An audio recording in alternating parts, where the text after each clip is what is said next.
The purpose of Wealth Talk is to educate, inform, and hopefully entertain you on the subject of building your wealth. WealthBuilders recommends you should always take independent financial, tax, or legal advice before making any decisions around your finances.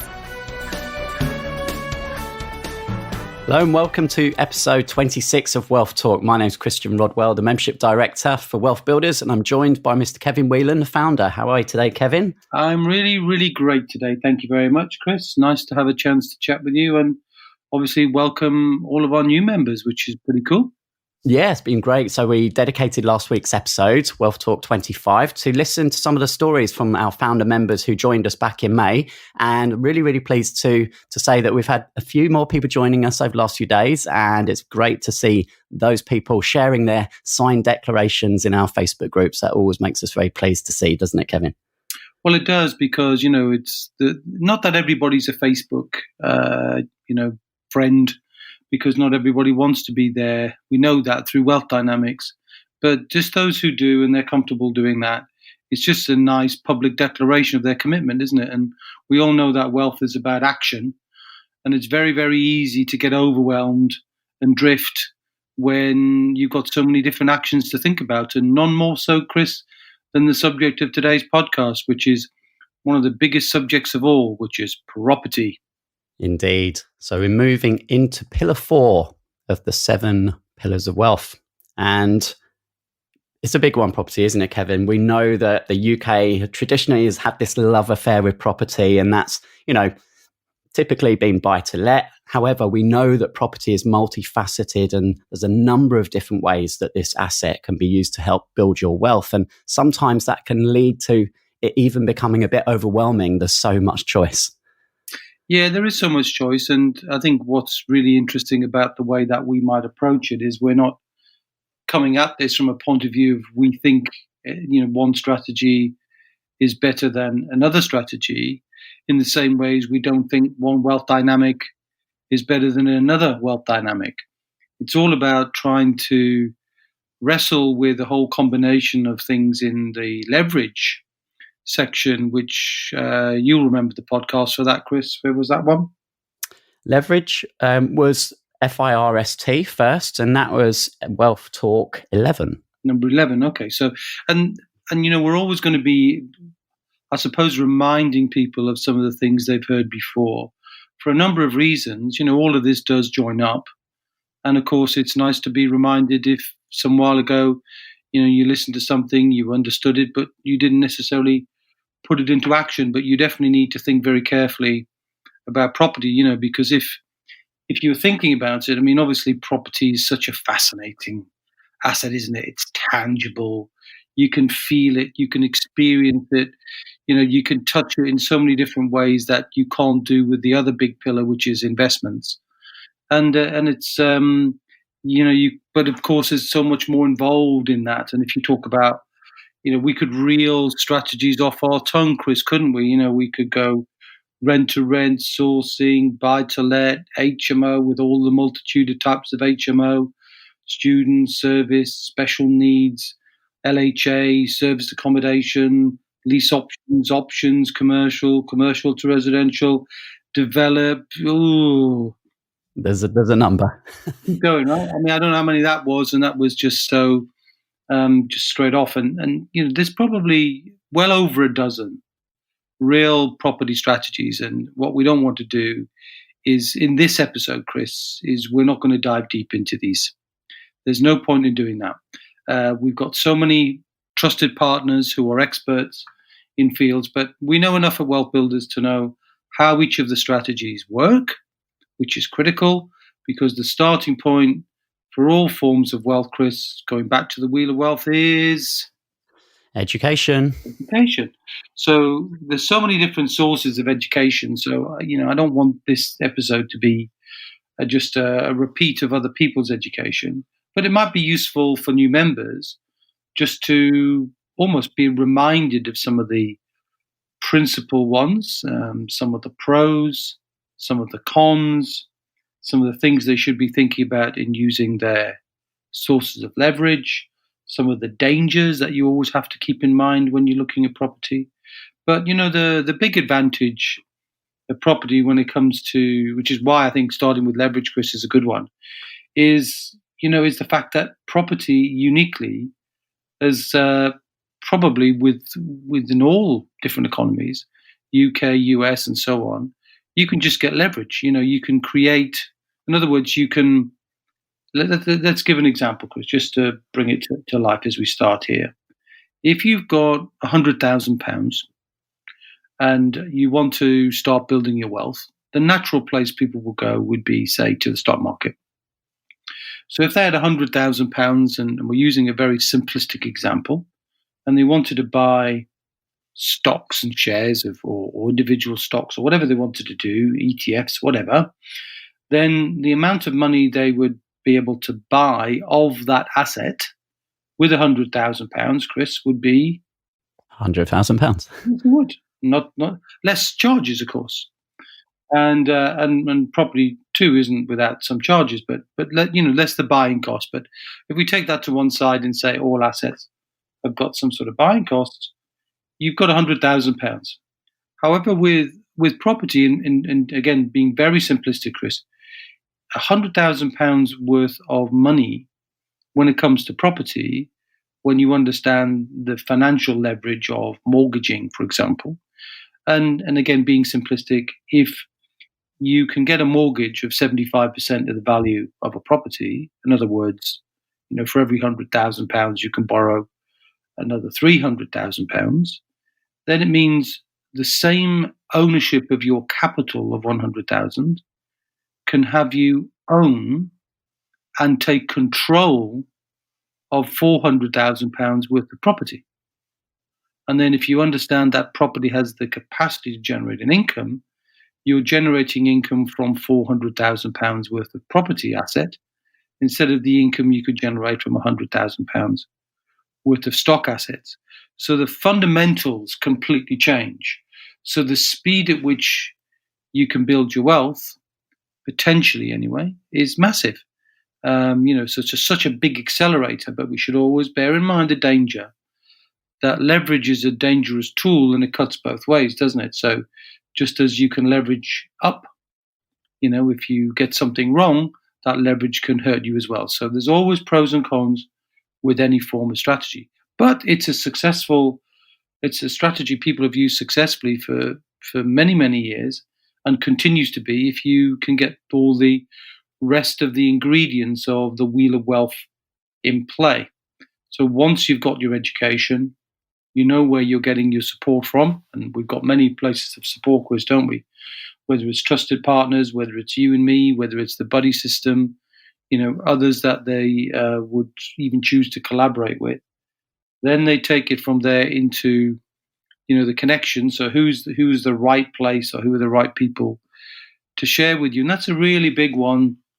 The idea that whatever property strategy you're thinking about, we will know someone who is outstanding in that field. And from our perspective, we've learned to trust them, and therefore they're a good source of connection. And just this week, Chris, I'll be connecting some of the foundation members with some people in a specific property strategy. One of our members asked me about HMOs, which we'll come on to, and wanted to meet some people who are specialists in that field, and with a few questions from me, and about what type of HMOs and which geography they're looking at. We'll make those connections this week so that they can go and bring that education, not just from paper or from a course, and I guess we should talk about different ways people can get education, but also bring that education to life. Then once they've done that, it's then about the due diligence, and it's a really big topic, and it's never lost on me that sometimes there's a temptation, once you understand what you think is enough, to bypass the due diligence stage. But we're going to suggest you don't do that. You do follow our due diligence pathway.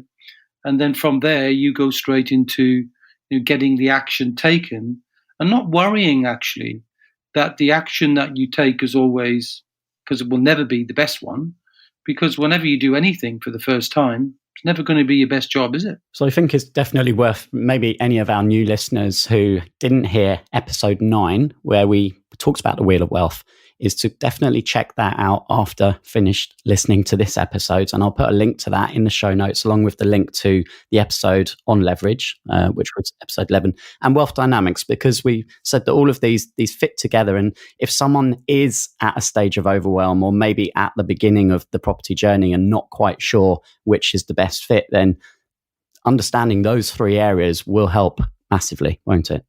Yeah, it will. And, I think sometimes if we go back and just say, well, look, the starting point for yourself in all wealth matters is to know yourself. And it's very obvious that when we see people with different strong dynamics, we measure the wealth dynamic in terms of the 4 frequencies. But, and the reason I need to know the 4, we need to know the 4, is if somebody's particularly strong in one field. I'll give you a couple of examples. If someone is extraordinarily strong in dynamo energy, high level of creativity, and usually that's kind of reflected. And I was talking again to one of our hopefully coming members, Chris, because she was she brought to mind that she's very high dynamo energy and was getting herself stuck and probably actually choosing the wrong strategy in property, because, I suppose what was happening is when somebody's very high in dynamo energy, one of the weaknesses they will often display, which just needs to be acknowledged, it's not a bad thing, is that the attention to detail on the due diligence wasn't that strong.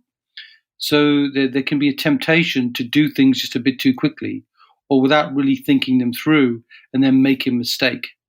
And I think the mistake that this particular person made was buddying up with someone before doing due diligence on them, and then finding they, got a partner in a project where there wasn't as good a match as they thought there was going to be. So, that's one. The other, so there's obviously often a connection, Chris, between high levels of dynamo and low levels of steel, which is the due diligence piece, really. And the other thing which we often see is those people who are high in steel will often want to know everything before they start anything. You know what I mean by that? So they'll get stuck in wanting to know every strategy before they choose one strategy. And the whole thing is about stepping stones, So you don't have to know every strategy to know which one is best suited to you with the various sources of leverage that you have at your disposal, particularly levels of funding and levels of time. Because the big challenge for everybody, if they're building any new asset, is, one of the challenges with property is it takes more time. So you could choose a set of stocks, couldn't you, Chris, in an afternoon? But it's difficult to find a property in an afternoon.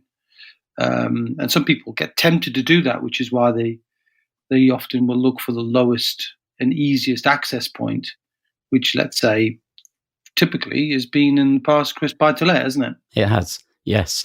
And we know there's obviously been changes in the property market. There always has been, there always will be. What about the people that are out there saying, well, is property still a good asset class? It's changed so much. It's got so much harder now over the last few years. What are your comments on this, Kevin? Well, that's a great question, Chris. And the point is, wealth is built on understanding all 7 assets. So property is just one of those. If you choose to use it because you feel that the value that you can bring, because let's remember that one of the big differences in property and a big plus point of property. Let's give a few plus points of property, shall we? So one of those I mentioned already is you can get leverage. You can't get that traditionally if you put the money in the stock market. The second thing is, you can really bring added value yourself. So let's take a difference here. So if traditionally, and there is a market and still a demand for buy-to-let, why not? Because it still provides a yield. So let's give an example. If someone, spends time, does some online research in terms of an area that they want to buy a property, they will, let's say, in simple terms, the easiest way to do it is you find a property online, you make an offer, you buy the property, you put a tenant in, and I'm being extraordinarily simplistic here, not recommending this at all, but let's say people do that and it's not uncommon for that to happen. Then, and they buy a property for, I don't know, let's say it's, I'm making up 400,000 just as we did before. And then they can work out that if they're getting a rental income, of 20,000, then they're getting a 5% return on their money. Well, for some people, a 5% return, again, simplistically, might be a decent return on their money, and they'd be happy with that compared to either the uncertainty of the stock market or a diversifier to the stock market, or an alternative to holding money in cash. And then in addition, there could be some capital appreciation in the future. The other value there, Chris, is there's a disconnect between what I call a counter correlation between the value of the asset and the value of the income. So if you are retired, let's say, and you are drawing income from your pension in the stock market, and the stock market goes down 10%, and you're drawing income from that, then it will necessarily impact on your income because essentially your value has gone down. And if you want to preserve it, there's every chance that if you keep spending what you were spending before, you're going to run out of money more quickly. Whereas if you've got a property and the property market goes down, but you're still getting your 20,000 in rent, has the rental income changed? So it hasn't, has it? So property value could fall by 10% and your 400,000 could go down, but it doesn't mean the rental income, because there's no real urgency and speed of connection, and often the correlation doesn't work. The way things work together is what correlation means. And so you get a disconnect there, which is good because it protects you. The other thing which is really fascinating about property is, there's a buyer and a seller that you can physically then make a connection and understand what's the motivation of the seller, what's the condition of the property, and then use your own wealth dynamic to create value. So instead of buying the property online at, and that's example 400,000, you could be in a position, if you were looking for property or seeking out property in a way that allowed you to spot and learn how to see property where either the motivation of the vendor or the condition of the property will allow you to buy that at below, a typical value. And that's very common to do that, often called BMV or below market value. Then you can create some appreciation immediately. In other words, you buy well. And then if you change and do something to the property, many strategies for changing and improving properties, then you're creating some forced appreciation. So then the skill that you build in your own network or in yourself, it allows you to create more value from that. So there's just multiple ways, Chris, of actually finding value. So you're not buying into just a market, you're creating a sort of a pocket of opportunity, an opportunity to create value for yourself by being involved in that market. So that's one of the big benefits of property as well, your ability to do something to create more value. Does that make sense? Yes, it does indeed. So,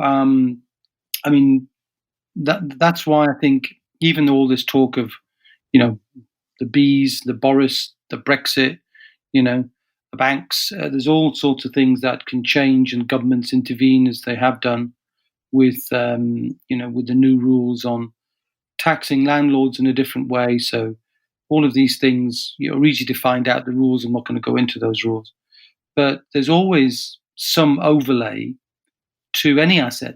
What are the government doing? How do you fund it? What's the tax position? If you're borrowing money, what are interest rates? And are you stress testing your returns against interest rates?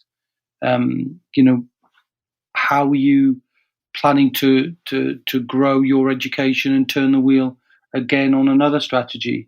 If, for example, you learn something about one strategy that moves you forward, and then you look at a higher level or a more complex strategy as you build your confidence. Because the whole thing about wealth is is taking small steps, Chris. You remember, I keep saying this, is every month make a decision that moves your wealth forward. So I would say to anybody, find a way to get started and then get started, because the very act of getting started, A, will create an asset for you, B, will create some cash flow or possibly capital. We'll talk about these in a minute. And then it will move you forward and build your confidence. It will make more connections for you. So the whole dynamic of taking action will just move everything forward. And what we normally see is a sort of a hierarchy of this, from the simpler strategies and then getting increasingly more complex as you need more skill to create that force value that I mentioned to you earlier on. And if I just, again, as an example, perhaps, Chris, before we dive in, last week we had a number of our investors, a number of our members who attended an event which was to go and visit a commercial to residential property. In other words, this is a client of ours who had bought an office block in near to Gatwick Airport, in Crawley, in fact, and converted that to around 50 apartments. And while that's way, way, way, way, way beyond the skill of somebody starting off for the first time, nonetheless, the value in seeing these things, going along, putting on the hard hat, wearing the high vis, making sure you're all kitted out properly, but seeing something, it just brings education to life. It lets you see, well, this is what's possible in the future, whether I choose to be someone who does that or just someone who collaborates and participates with somebody who is doing that. In other words, you can become a finder of property. You can be a funder of property. You could be somebody who owns the property and you want to, fill it up and generate the rental income. So there's just multiple ways where you can use property and your particular dynamic and your particular time to be able to do the right thing. So hopefully that sets the scene. I guess a bit of a ramble, but I think it was all about saying it all boils down to almost trying to put on a spreadsheet a little kind of mini matrix of who you are, how much time do you have, how much funding do you have, what's your particular feeling about where you might want to start, and then get a bit of education in one or two strategies so that you get a point of contrast at the beginning. So, I'd always suggest comparing two and just choose a couple. And if you're not certain, then connect with us and we'll help you distill your own leverage down to one or two. But there's some really, really good books, Chris, out there that will give a much deeper view. There's obviously some very established trainers out there who've written some things, and like anything, there's different ways of getting training, and we can also talk about that. But certainly, Property Magic, Simon Zucci. There's books by Rob Moore and Mark Homer. There are many others as well that we can build a library of to give people access to those books. And we have, Chris, relationships with all of these people to provide both written education, classroom education. Again, back to your wealth dynamic. What suits you best? Do you want to work in groups? Do you want to work on your own? So all of these things will come into play, and that's why it's really, really important to have the support of a coach or somebody who can help you, overcome that inertia to get your property journey on track instead of drifting, thinking about, well, which one should I look at and which one should I start with, and so on. So where should we start, Chris? What should we dive into?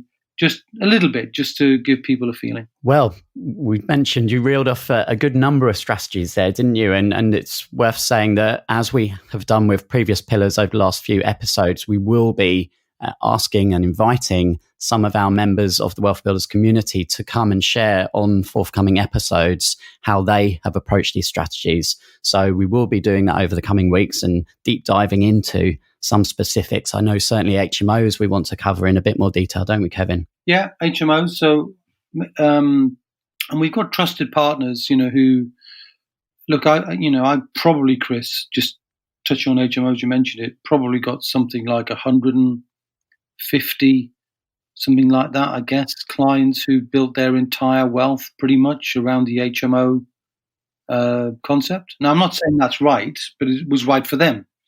And, they managed, because of the huge potential value, to create, their target income, whatever that level would be, 5,000 a month, 10,000 a month, whatever. Usually it's about 10,000 a month. And they're getting that entirely from, HMOs. And that doesn't mean entirely, but, they'll have a stock market portfolio. They'll have assets in their pension. They'll have assets in their home and so on. But primarily, there's a driving force behind anybody's wealth. And HMO being a very common one.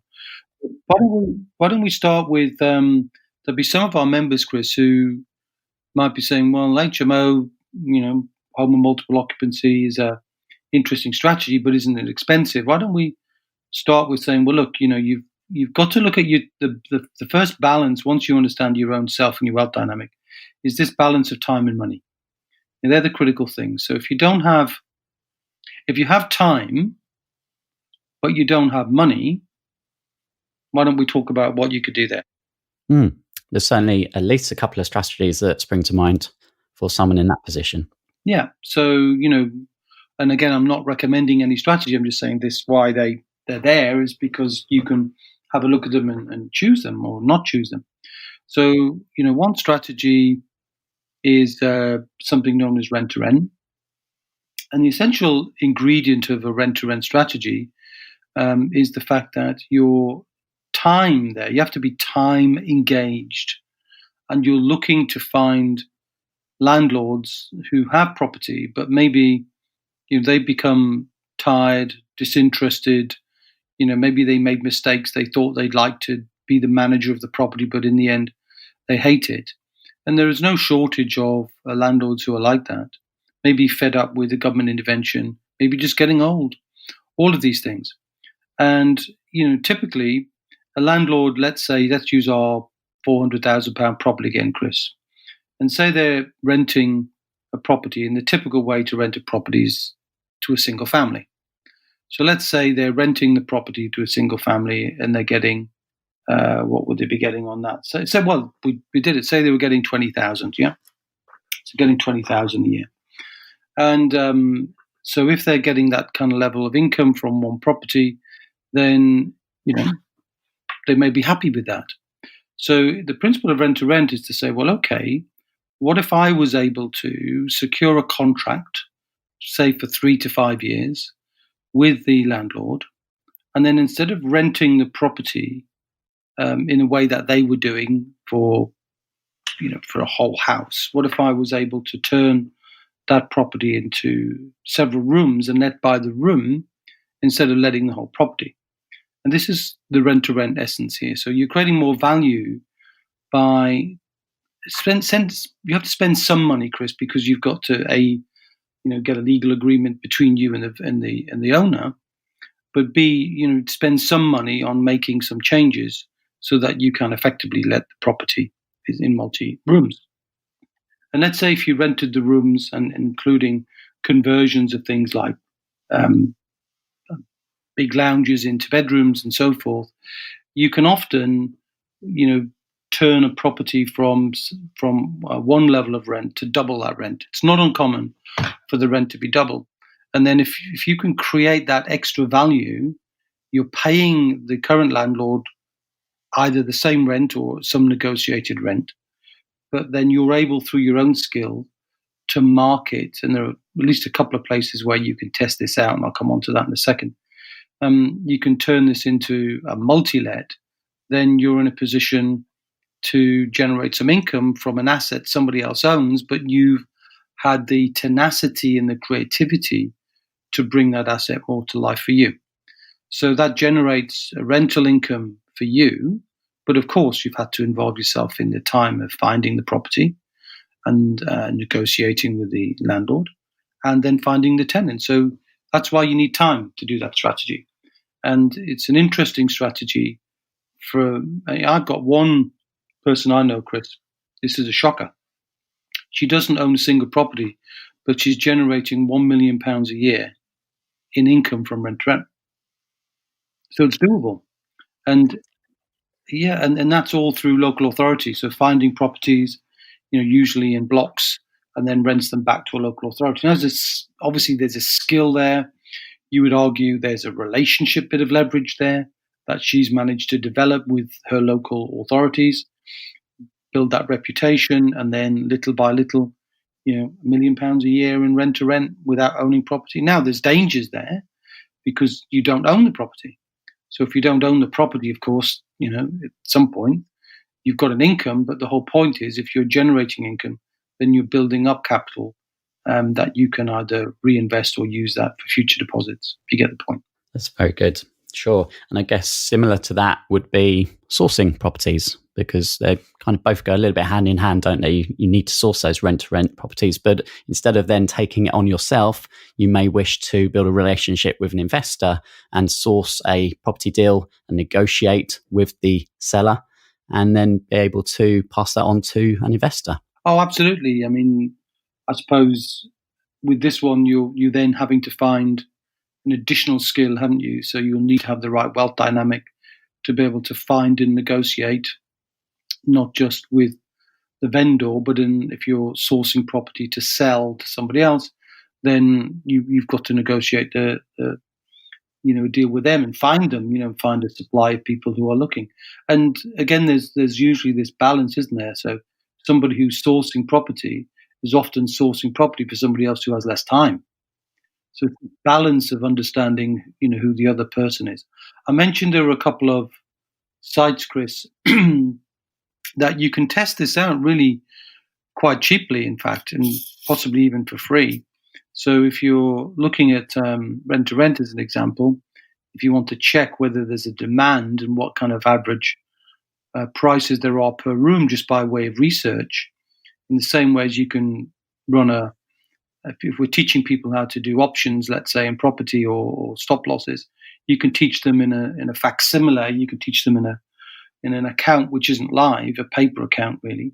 You could do the same here. You can have a look at spareroom.com or the other one, which is remind me, Chris, of the Gumtree is a good one for property as well. Yeah, and also Airbnb, of course. And by looking at those, you can see, you can almost build yourself a matrix of, in the geography you're looking at, is what's the average rent. You can click to find out what's the demand for people who want to rent property in that area, and what the average rental income is, per room. You've got a whole kind of inbuilt research. And if you wanted to test the market, you could even create a dummy advert to be able to see if people were responding, just to get a feeling if you're serious about doing that, so that you can test the market before you actually deliver to the market. So some very interesting things you can do if you've got the time, and your challenge is you're lacking in funds. And those people who've got time and funds, then they've got the whole sort of gamut of different types of property at their disposal beyond that. So should we get into a bit more of, say, maybe HMO? We could touch on that, absolutely, and then that kind of intros us into our guests in the following week. Yeah. So the multi-let property, there's a difference. Oh, by the way, I don't want to get too cautionary right now, just before I leave rent to rent, by the way, but whatever you're doing when you're dealing with landlords, you've got to make sure in the due diligence stage that you've made sure that you're not crossing into, on the rent to rent, as you take control of that, into needing an HMO license. And that's not for me to cover here, but you could Google HMO licensing. And the other thing is to make sure that your landlord, if they're subletting, aren't breaking any terms and conditions if they have a mortgage. So there's some due diligence, as there always is around these things. But turning into HMOs, you've got different ways to look at the multi-let strategy. So I'd say there's probably, I guess, three main types probably that we could talk about now just briefly, as it gives our members a chance to think about this before they start on their reading. The simple one is, it's not dissimilar to rent actually, but because it's just that now you own the property as opposed to you've got a contract to manage the property. So with an HMO, you're buying a property. The principle of the buying then is the conversion of the property, the right standards to generate a room by room letting. And I'd say there were three sort of types of tenant really.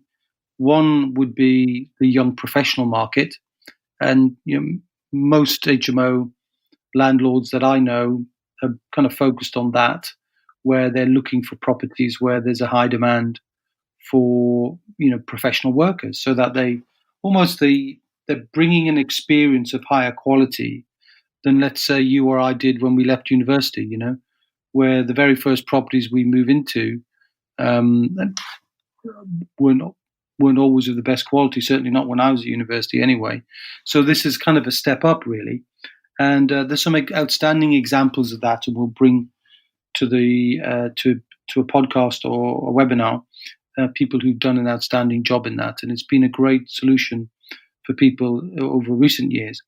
And so young professionals, that's a good market to look at. The second market, again, very popular, different dynamic in terms of timing, is the student market. And I know because my kids have been in there in different times over their lifetime when they were at university. And the issue there, of course, is you're renting property to the student market, which means you've got to get the property right and the timing right and the marketing right in order to make that work.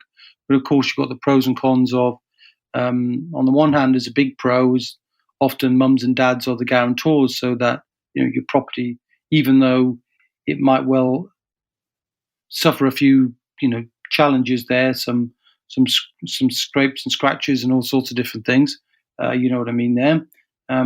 But of course, mums and dads often sign as a guarantor to make all that right.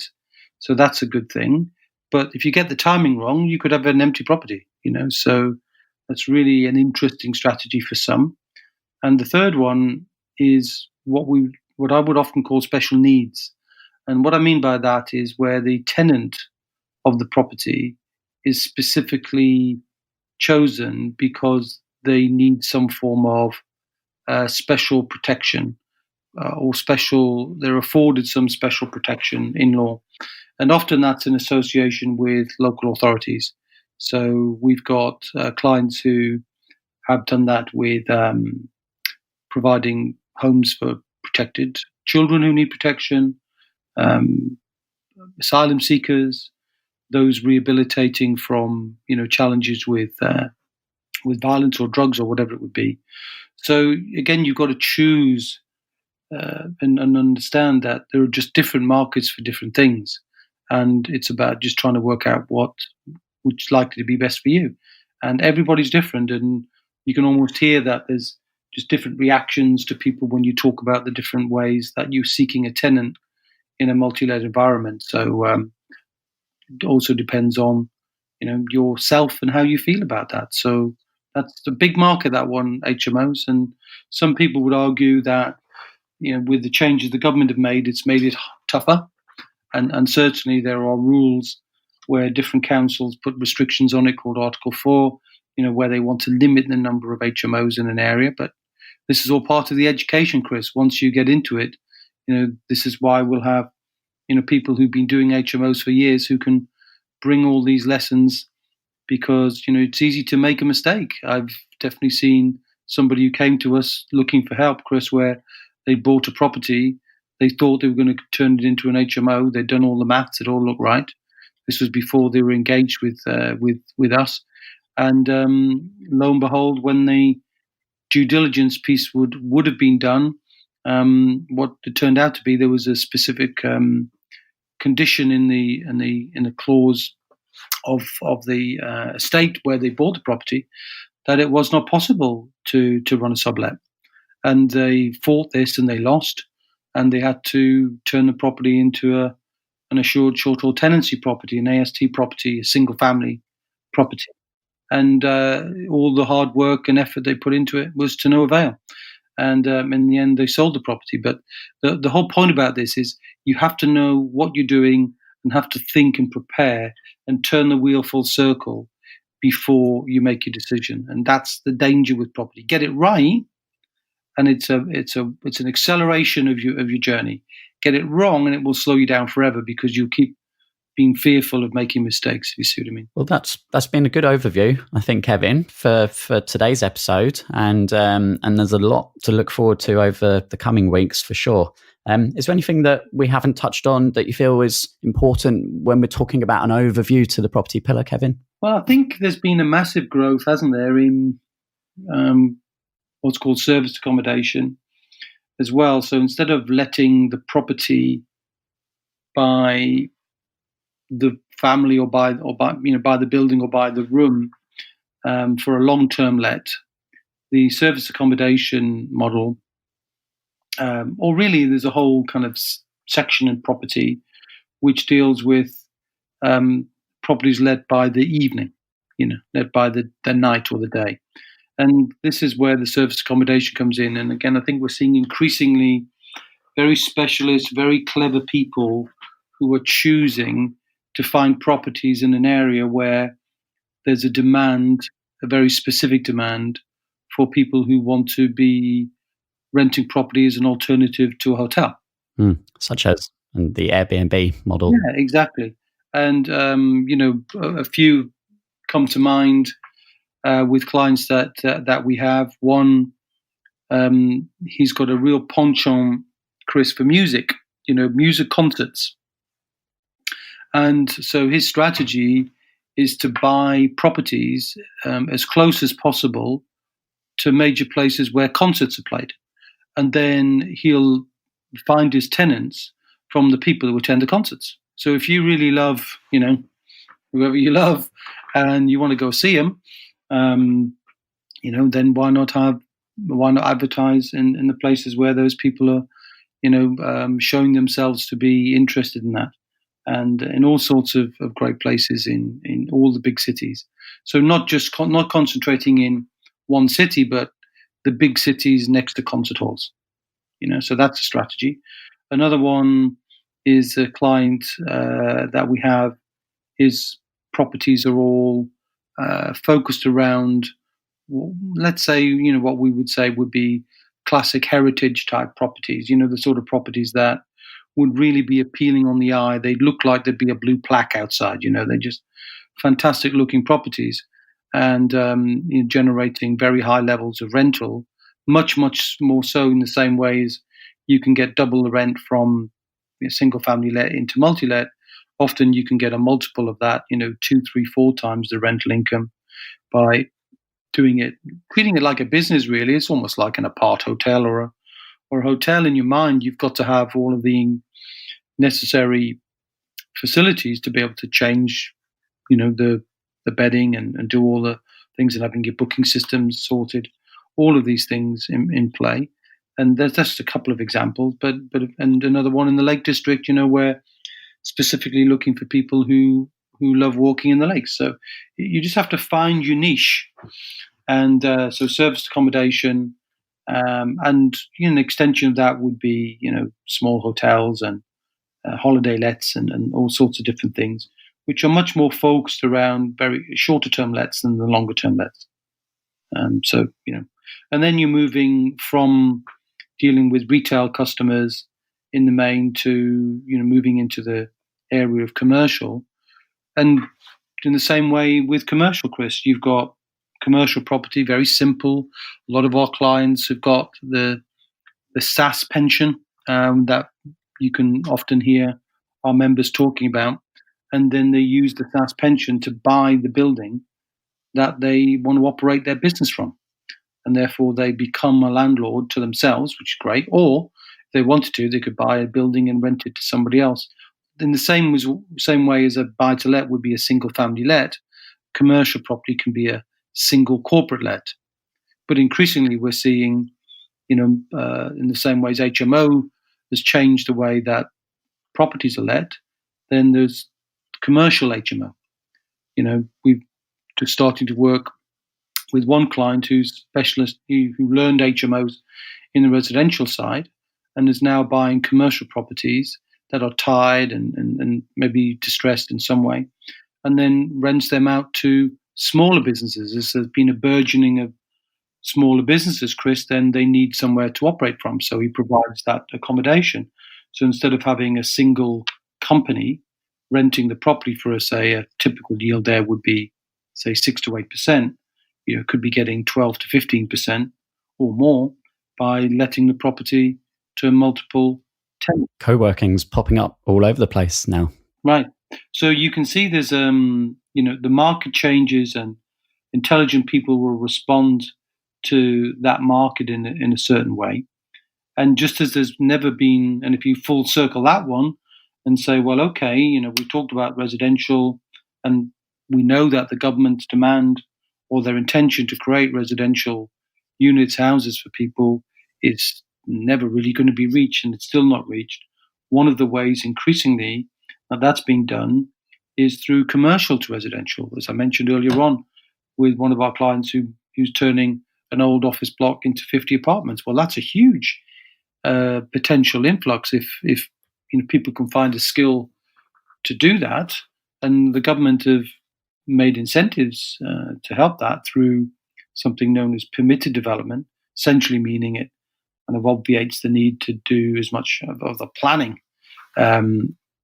It's more complicated than that, but let's say for simplistic terms. So, you're able to, if you're the developer, to spend less money and less time to be able to convert that property under permitted development rules to be able to get the property and have more units. And if they're built specifically, as they often are, first-time buyers with help to buy, which makes them more attractive, and so on, then that demand for those properties can be easily met. However, there's a risk, isn't there, that you choose the wrong area, or you spend a lot of money, or something goes wrong, or you need planning. So you need the specialist education and knowledge. And we've got many clients in our community who are our trusted partners who will bring that knowledge and skill to share with those people who feel that would be something that they're interested in exploring and just seeing and experiencing, or is it something they may learn to want to do in the future? So just as it's possible, Chris, in the world of property to be, the finder of property and the owner of property, it's also possible to simply be a funder of property. We know that many of our clients with their SSAS have got lots of money and often don't have the skill just yet. So part of their method by which they would put that money to work is often to be a funder of other people's projects, which serves two purposes. One, it gives them that return on investment, subject to whatever due diligence they do or we help them do, gives them a good return on their money, typically 8 to 12%. But then in addition are getting that access to people with the skill, the knowledge, the experience that they can see and, if necessary, learn how to absorb that knowledge in the future, as either as a supplement to their training that they might get from training professionals, or as a replacement for that if they think they can get all the knowledge directly from that trusted source. So it's just an incredible place of collaboration, of learning, of getting an experience. And I think what I found more than anything else, Chris, and our clients will testify to this, is how much free and shared knowledge there is in the community. Whereas if you're paying for training, it's a transactional thing, isn't it, really? And nothing wrong with paying for training, by the way. But if you can get that training together with a combination of a great relationship and a real experience, then why not think about that as an alternative or as a supplement to any training you've either got or you're thinking about getting. And again, there's always that risk of overwhelm because there are so many podcasts, there are so many property networking events, there are so many Facebook groups and meetups online. But as you say, there's a great amount of resources out there for people to start just learning a little bit about some of these different areas, and then using that knowledge of themselves, the wealth dynamics, the leverage, then hopefully start to focus in on the ones that make the most sense for them? Well, the members, of course, who join forces with us, Chris, get that opportunity to have a coaching call every so often, don't they? Every couple of months, I think. So if they're having that call, then they're in a place where all of these resources and all of these thoughts are kind of constructed to help them plot their way through it, so they don't get overwhelmed, because we see and give them clarity, as opposed to themselves sometimes getting into a place of you're just getting a bit of confusion. And as soon as confusion sets in, your brain shuts down and no action takes place. And as wealth only flows from action, then that's going to be it's going to slow it down and sometimes even bring it to a stop. I've seen people who've been thinking about property for years, and somebody has to be a catalyst for them to overcome the inertia, and the inertia often can only be overcome by somebody actually they trust helping them. But how do you find people you trust? Well, we would certainly argue WealthBuilders is a trusted community, a safe harbor. So far, for the length of time we've been doing it, and I've been looking at this and working and collaborating with people now since 2008, Chris, in the way I'm doing it. And so far, we haven't had any disasters or tragic stories that have gone wrong. Obviously, sometime soon, I guess, something will go wrong, but thousands and thousands of connections have taken place without anything, that would cause anybody any stress financially, intellectually, or from a relationship point of view. So I'm really pleased with how we've done. But of course, the podcast isn't about, just talking about WealthBuilders community, but anybody can tap in and just see some of our members and what they're doing and who they're connecting with. Yeah. And there may well be questions that people listening right now have around property. And as always, we would say, please do ask us any questions, anything that you'd like us to discuss or talk about on a future episode. And you can do that by heading over to wealthbuilders.co.uk/WealthTalk. There's a big orange button on top of that page. You can just hit record and send us a voice message, ask us any questions that you might have, or post them in the Facebook group if you're in the WealthBuilders Facebook group. And thanks to everyone who's been leaving reviews. We sometimes forget to acknowledge these, don't we, Kevin? But we've had a number of reviews left on that very same page, wealthbuilders.co.uk/WealthTalk. And thanks to everyone for your kind comments so far. It really, really does mean a lot to us. And we surpassed 10,000 downloads, didn't we, recently, Kevin, as well? And, downloads increasing every week. So we're very, very happy that people are sharing this and enjoying this and hopefully getting lots of value. Yeah, and it's going to get tougher from now on because, everything else up until now, Chris, has really been the foundation element. It's really been getting ready to take action. And we're already seeing some, definitely you can see the confusion, you can see the questions pick up from the investment side last time. How do we, the big question is how. How do we do this? How do we do that?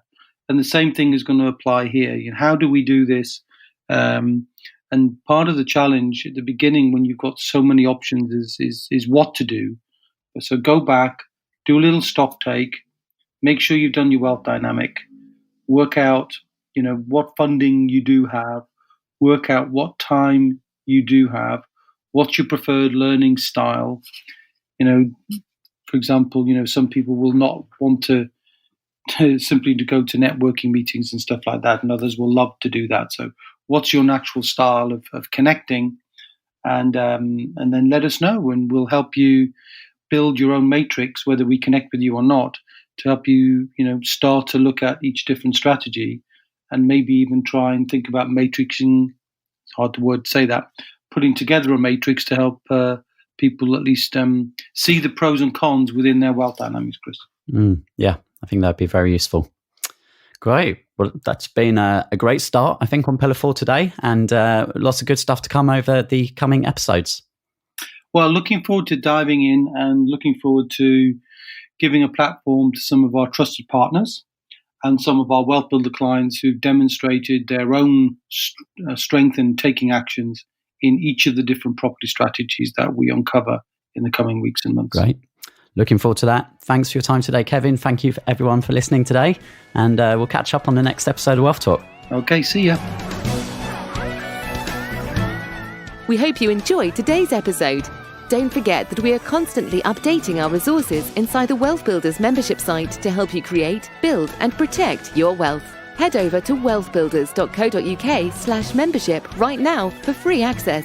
That's wealthbuilders.co.uk/membership.